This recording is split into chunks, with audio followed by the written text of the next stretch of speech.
In this video, I'm going to show you how an exposed service like SQL can be used by malicious actors to go from unauthenticated to Windows Administrator, and then more importantly also how to prevent this. This is a hack the box lab that I'm going to use called Archetype. So it's not my own creation, but it's perfect for demonstrating for demonstrating an exposed SQL service. So since this is a hack the box lab, we've already got the IP of the target. So if we copy that, and we'll just put it in a variable. So from here, the first thing we're going to do is we're going to do Nmap. We'll do Nmap on that IP. As we can see here, we've got some services that's exposed. So we've got RPC, we've got SMB, MSSQL, and we've got WinRM as well. So already all of these services are quite bad for being exposed publicly. So what we can do is if we this is going to be more noisy running it with an aggressive scan, but we can see a couple more things. So we should be able to see things like the product and the server versions, and then from there you can possibly get some public exploits depending on the versions. Okay, so here we have the output of the aggressive scan. Just gives us a little bit more detail, like I said.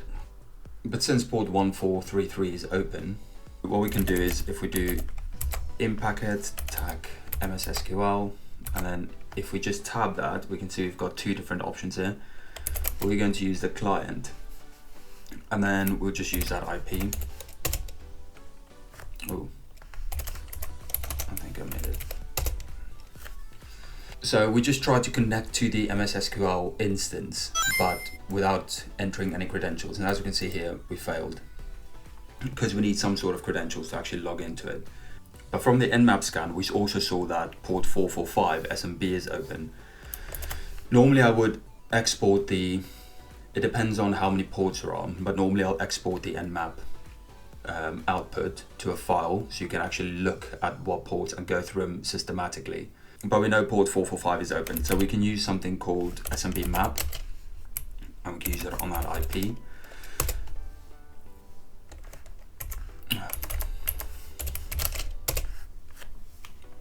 And as we see, so we've got access denied because we've not provided any credentials. So what we can do is Windows normally comes with certain built-in accounts. So we can do something like the guest account is normally comes as default, and sometimes it doesn't get disabled. So if we run this, and this gives us exactly what we want, so we can have a look at what good things this has to offer. So we've got some default shares here, but then we've also got one non-default share, which is backups, and we've got read-only to it as the guest user.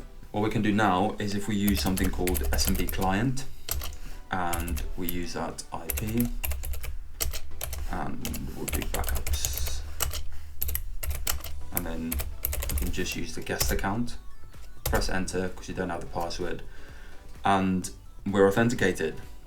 So if we just do an ls on this, we can see there's a file in there which by the looks of it is a MSSQL configuration file. Since we've got read only, let's try and read it. So we'll just get that file, pull it to our Kali machine, and we'll just exit out of this. And there it is. So let's give it a read. We'll do cat on this. So as you can see, it's a configuration file. But the most important thing here is we've got a user called SQL Service, and we've also got a password for that user. So that's perfect. So we'll just copy that. We'll put this in here. Perfect. So you've got a user, SQL Service user, and a password for it. So what can we do with this? First, let's use something called NXC, MSSQL, just to test if that username and password is actually correct.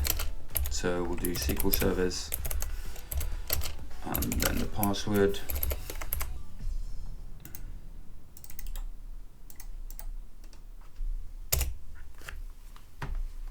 And this should tell us if that's working. So we can see here that that is a valid account. I've also got the nice little pwn thing on there, but don't always trust that. Okay, let's say the company had a little bit of common sense and they didn't expose that critical configuration file in a basically publicly available SMB share. What can we do then? So since SMB is exposed and the guest account hasn't been disabled, a malicious actor could try and list all the accounts on the server to then build to a dictionary attack or brute force or whatever they want to do. But so the next thing, if we didn't have that configuration file, or if a malicious actor didn't have that configuration file, they could do something like this.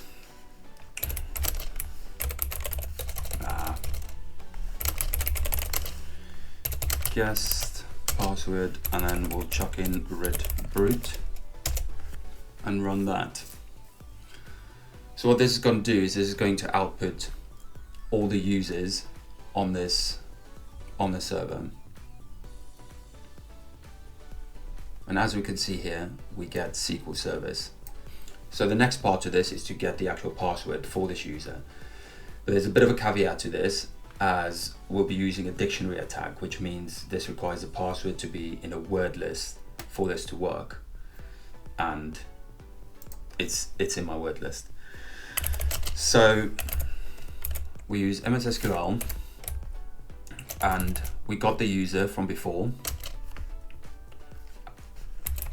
but instead of supplying the password, because we don't have it, we'll supply a word list. So if we run this, it'll go through all the passwords and it'll go, well, this one doesn't work, this one doesn't work. And then it comes to the actual one that works and we've got a match. So we've got credentials.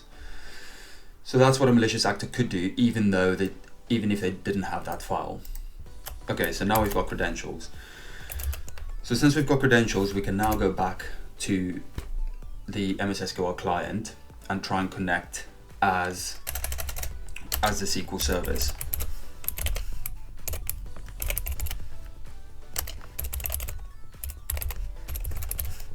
So we have to chuck in Windows Auth for this to actually work. And we'll get the password again, because I'm not going to type it out. Press enter, and there we are. We are on the SQL instance. So an important thing to note is this is obviously running on the SQL server, but it's the SQL instance on the server. Yeah. So if we want to see a list of commands, we can do question mark. We can see all the nice commands here.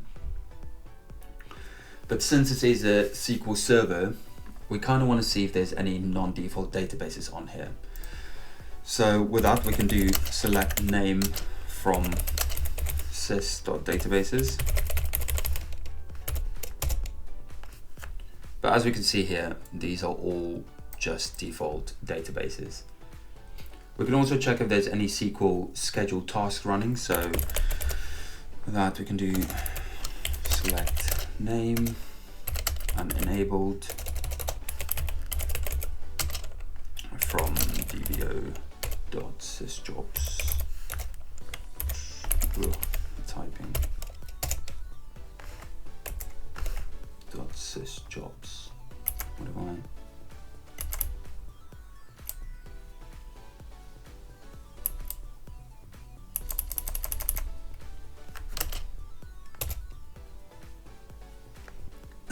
Can't believe I ran that twice. It's because I'm on the master, so I'll have to use MSDB. And now we can run this. There we go. So as you can see, there's nothing interesting here, but sometimes the jobs can have hard-coded credentials in them, and an attacker could also use or create a job to use as persistence. And maybe at the end I'll go through something like that, but the jobs will only run if the SQL Server agent is running, and that agent can only be started by like a local administrator. Okay, so the next thing we want to check is, are we an admin on a server? And the role for an admin on a SQL Server is a sysadmin. So what we want to do is select is server role member. Did I spell member right? Yeah. And then sysadmin. And we can see here we've got a 1, which means true. So sysadmin has full unrestricted control over a SQL Server instance. So it's the equivalent of like a local administrator, but on the SQL Server instance.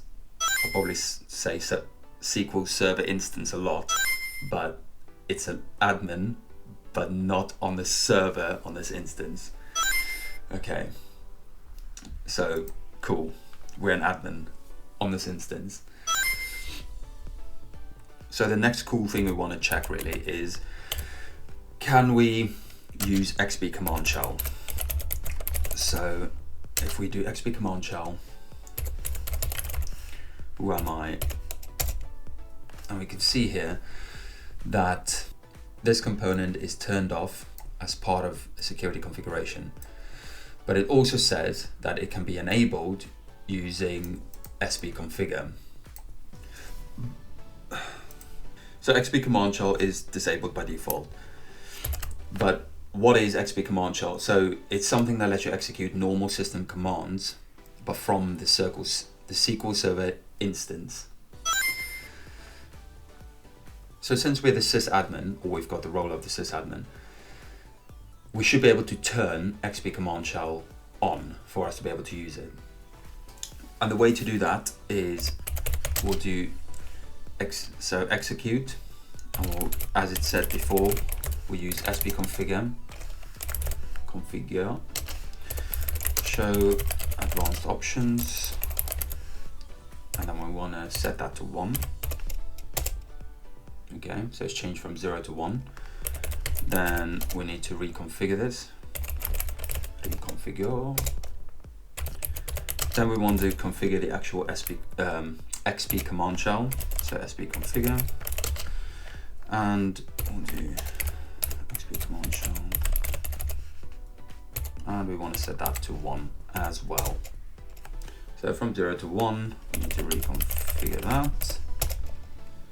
And now, if we try and execute XP command shell, just go back, boom, we can see we are SQL servers. Perfect. So we have operating system command execution, which is basically a foothold on this. So where can we go from here? So we have access to the SQL Server, but we don't have a real shell yet. So we need to upload something like Netcat in order to get a real shell back to us. So before we upload anything, let's just check our current directory. Now, I know I can do exec XP command shell, but you can also just do XP command shell without the exec. You just have to use double quotations instead of single quotations. And also, because this runs in CMD, we can't use pwd for print working directory, we have to use cd for current directory. As you can see, we're in system 32. We could also run this with PowerShell if we so wished. So -c, and then we can do pwd. And that'll give us the same output, so system 32. Okay, but since we're the SQL Service user, chances are we're probably not able to upload anything to system 32.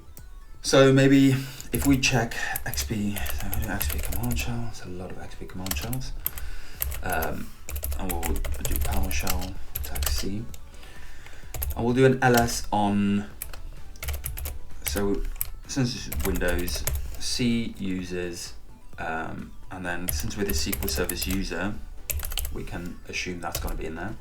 So user, SQL Server user, and we'll just look for any folders that we could upload stuff in. So since we're that user anyways, let's go for downloads, and we should be able to upload stuff to downloads, download stuff to downloads. Yeah, there's no upload folder. No. So to upload something, what we'll do is, let me just change directory to, if I know where it is, there we go. Okay, so you have to be in the directory where your file is, so Netcat. And what we're going to do is we'll do python tacm http.server, and we'll just run on port 80. Nothing suspicious here. So we've got the Python server running in order to host our file.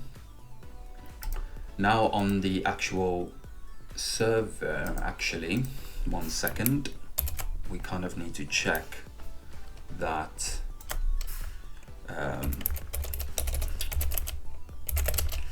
we'll just do, since this is a lab, we're obviously using a tunnel interface.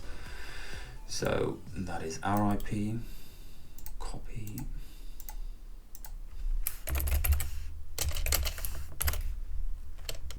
So now I want to actually get that file from the Kali to the Kali, from Kali, from the malicious actor's machine to the SQL Server instance. So going to use XP command shell, of course, and PowerShell taxi. I'll do wget http. Oh, not https. HTTP, and did I save that? Yes, I did. And then netcat.exe. And we want to put this, oh, where am I going? We want to put this in an out file, not foil, and an out file in that folder. So C users, SQL servers, and downloads.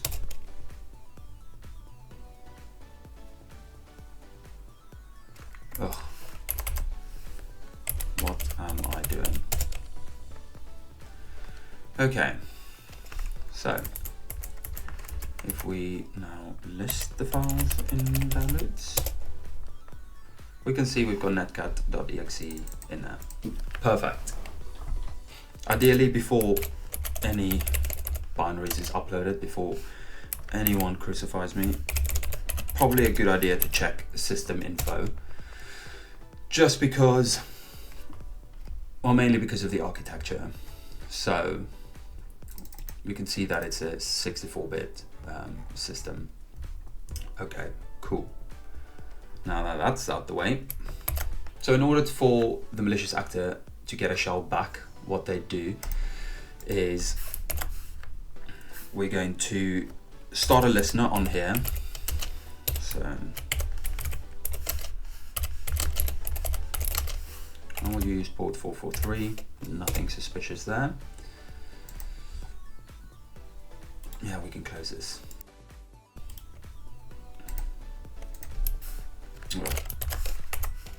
Okay. And then on here, we can run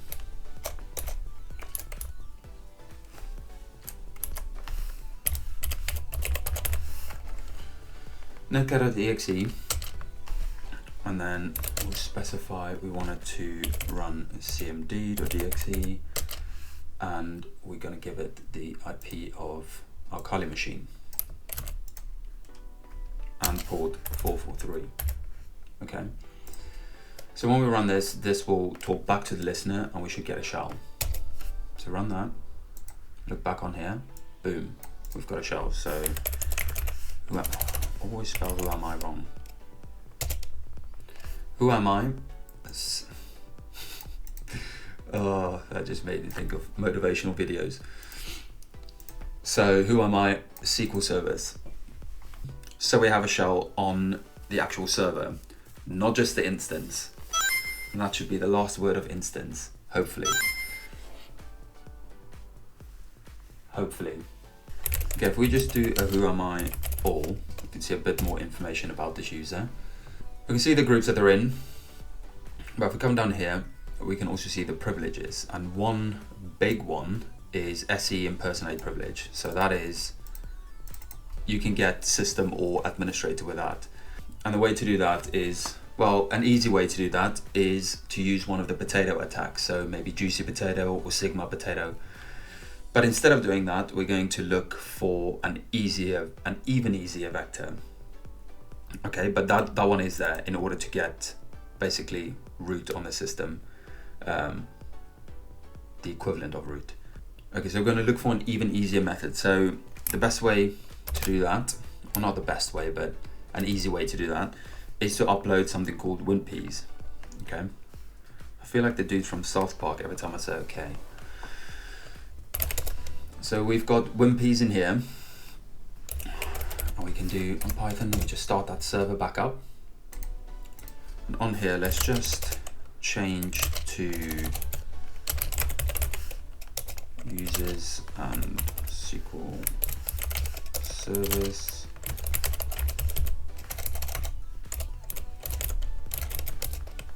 Okay. CMD.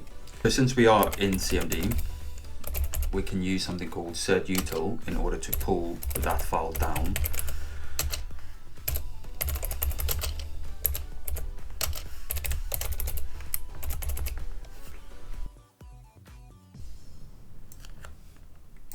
Copy, paste. When let me just spell this right. winPEAS any, is that right? winPEAS any.exe.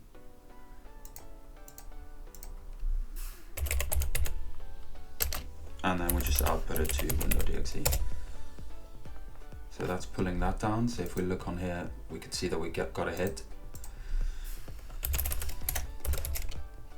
Okay, so I've got win.exe. So let's run this bad boy. So this is winPEAS, same as linPEAS, just with a W.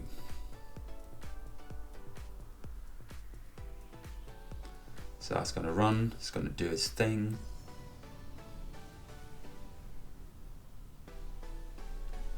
And for anyone who's ever run this, that's actually pretty quick. So if we go back to the top, and we take a scroll down, I'm not going to go through this whole thing.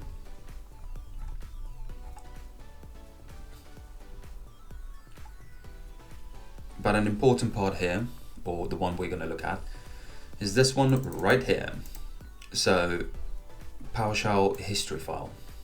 So if we copy that and just chuck that in here, just so we have it. What we want to do is we want to read this bad boy. So since we are in CMD, we'll do type and we'll put that in there. So if we read that, we can see this juicy line right here. So you can see the administrator is trying to map a network share to a drive using his credentials or her credentials, and we get the full thing. So we get the password and, well, obviously it's administrator, but yeah, we get the password for the administrator. As easy as that. And since we know WinRM is open from the Nmap scan, we can, so if we cancel this, what we can do with that is if we do eval WinRM, eval WinRM administrator tag D. Oh, I didn't even copy that.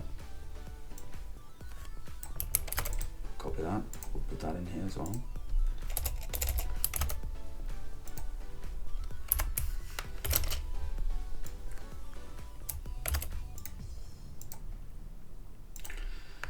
And we'll put that in there. And the IP. So since WinRM is open, we should be able to, what did I miss? We put the IP in the other session. We'll just get the IP here. Silly. Okay, so we'll connect to the target through WinRM, and we have, if we do who am I, we can see we are the administrator of this lovely server, and we have all the privileges. Perfect. So that's basically going from unauthenticated to a Windows administrator. And as an administrator, what they could do is, what a malicious actor could do, is they could, well, they've got access to all the files. They could dump the hashes, and even domain users that's authenticated to this server, the hashes could be dumped. And so they can move laterally in the network with that, if this was part of a larger network. And they can also use this server as a pivot into the rest of the network if it was a bigger network. So yeah, that's a pretty cool lab, I would say. Okay, so now that we've seen the attack from start to finish, how can we prevent this? If we start from the beginning with Nmap, the thing that could have prevented all of this is for the ports to never have been publicly exposed. And for that we need firewall restrictions and network segmentation. So port 1433 can be exposed, but only to it should only be exposed obviously in the network, but only to certain servers that need it as well, not just broadly. So the next thing that happened was the guest account being able to access the SMB share. So guest accounts should be disabled, and SMB shares should always require authentication. And moving on from that, share permissions and NTFS permissions need to be applied correctly. So something like a sensitive folder like backups should not be readable by everyone.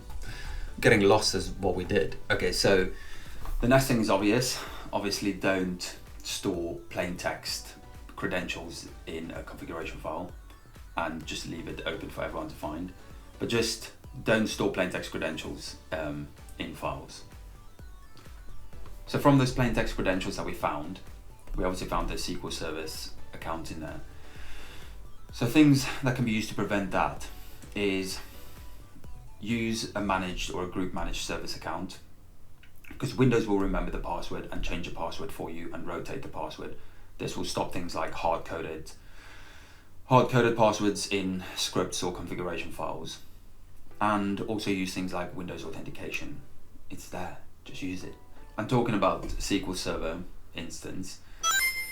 Dangerous features like XP command shell and advanced options should be disabled, unless there's like a mega reason for them to be used. Also, service accounts should not be a member of the sysadmin role, because this is just, as we saw, this is just a vector to be able to enable things like XP command shell and advanced options in order to then enable things like XP command shell. So another big one is to harden the service account, and this can be done by just denying interactive logon for service accounts through group policy. We also saw that we got the SE impersonate privilege on this account. An SE impersonate privilege is a very good vector for privilege escalation, but it's also very common in real Windows environments. So it's not a realistic hardening technique to just remove that or to remove that from the group, because that will break certain services.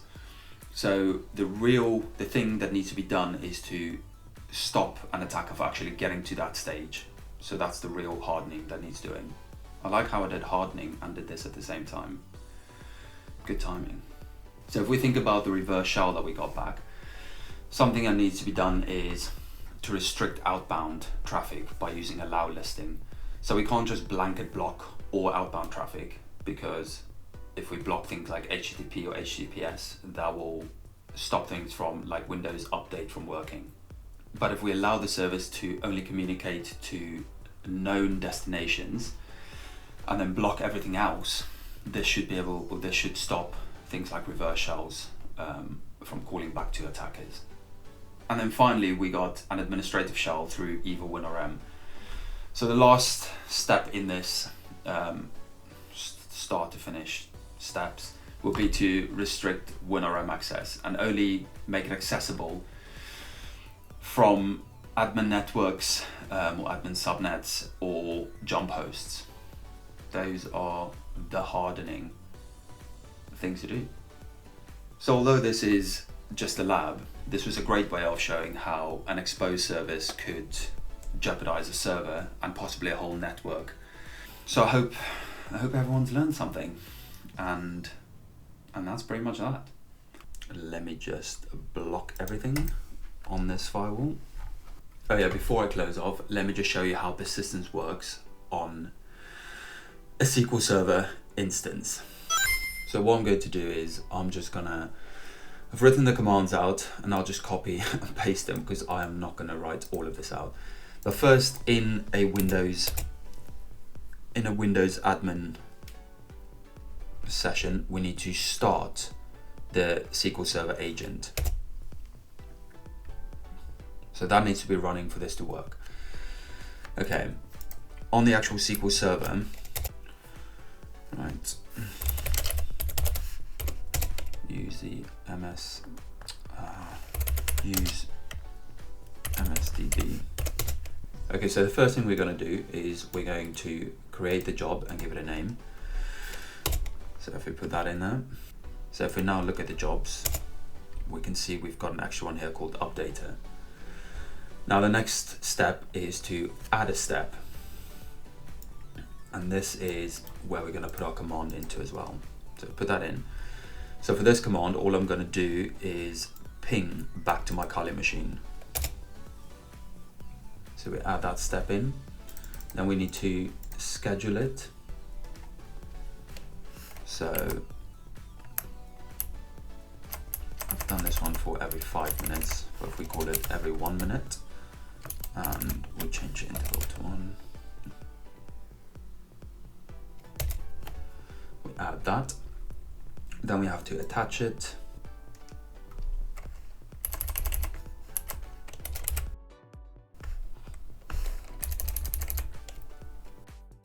So we attach that, and then we add it. So on the Kali machine,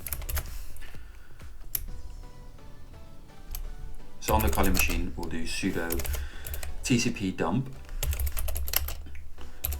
We'll put the interface, which is going to be ton0, and we're just looking for ICMP.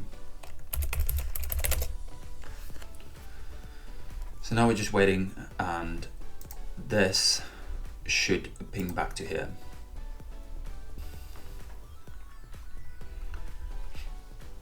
Now we can see all of these pings coming through on ton0 from the target IP address.